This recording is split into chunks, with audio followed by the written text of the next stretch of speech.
I'm Wendy Marsh from the Disability Connections team meeting. A minute. Hi, I'm Wendy Marsh from the Disability Connections team at Morningside United Methodist Church. And today I want to talk again about masks.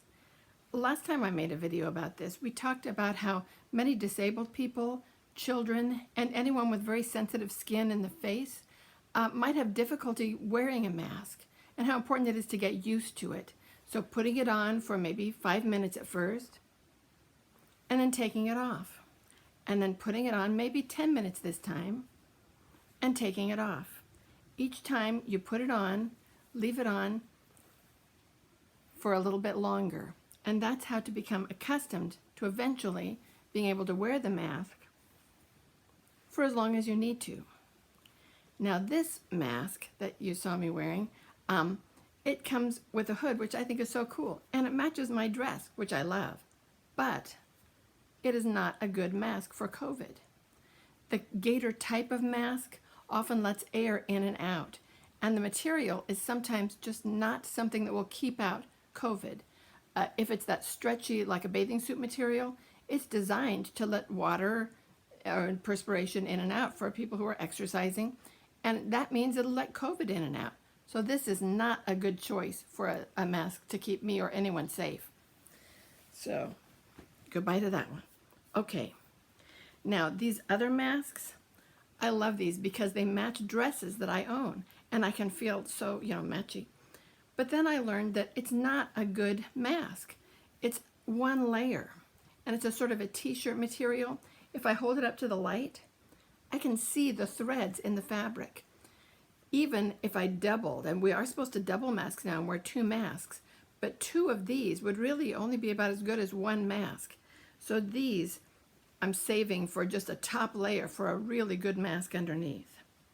Now, good fabrics for masks include silk, the kind of high quality quilting fabric, and any fabric that, like on a pillowcase, a really good pillowcase that feels comfortable on your skin all night long, that would be a good mask material. It's not going to let air in and out. This one is silk, and we also want a good fit and a wire. This one has a wire at the nose, so it's a little bit bendy, so it'll fit here. And it has a pretty good fit to my face. The problem for me is these long strings. Now, some people don't like elastic around the ears, so they would rather tie it on, but for me, that's too much trouble. My daughter's going to sew me some elastic loops for my ears on this one. And then this could be one of my 2 layers. This one is silk, and I love the look of it. It's got the nose thing, but look at that. It doesn't go around my chin, so air can come in and out under the chin, and that's not a good idea either. If you try on a mask and blow and feel, can you feel air coming out under your chin or on the sides or by the nose? Then you know you don't have a good seal on that mask. Now this mask has embroidery. If something is embroidered, that means a needle has gone in and out of that fabric many times. This one is lined, which is important. So it's a good quality quilting type. And there is a place to put either a folded napkin or something that would be an extra layer of filter in there, or just a regular filter. Now, many people find that having a mask right up against their mouth is uncomfortable. It's like when you breathe in, the mask is going to get pulled into your mouth and you can't talk very well. So this mask has this is another one of those quilting fabric masks. It has a form inside, and I'll show you. I'll just pull it out. Kind of folds up. It's in that filter pocket. And, well, it's kind of, there we go.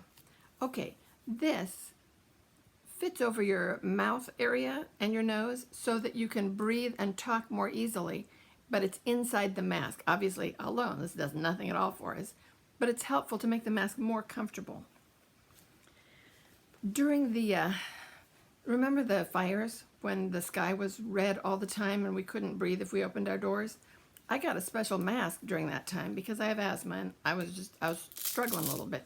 So I got this one. It's good for smoke particles, for very tiny particles, including COVID.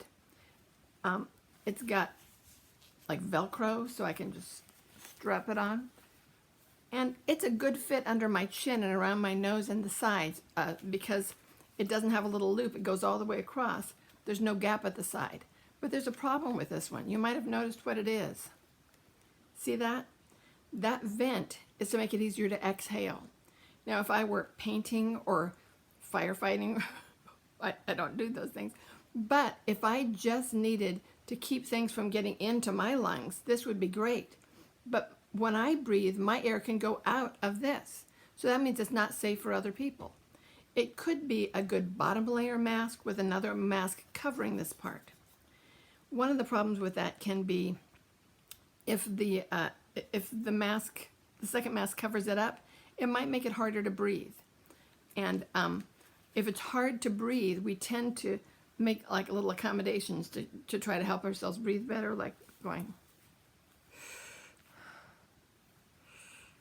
If I need to take a breath, I can pull it out and get a breath. But that is just like having no mask at all because I'm getting air from outside and I'm breathing out to the outside. So I should look for a mask that has some of these qualities but does not have this, this vent on it. If you have the kind of disposable surgical masks, they're very good material, but they can gape at the cheeks. And they tell us don't use 2 of those. You can use that for your inside layer and then a silk or a cotton one to hold it in place on the outside to be your second layer. And those are really effective.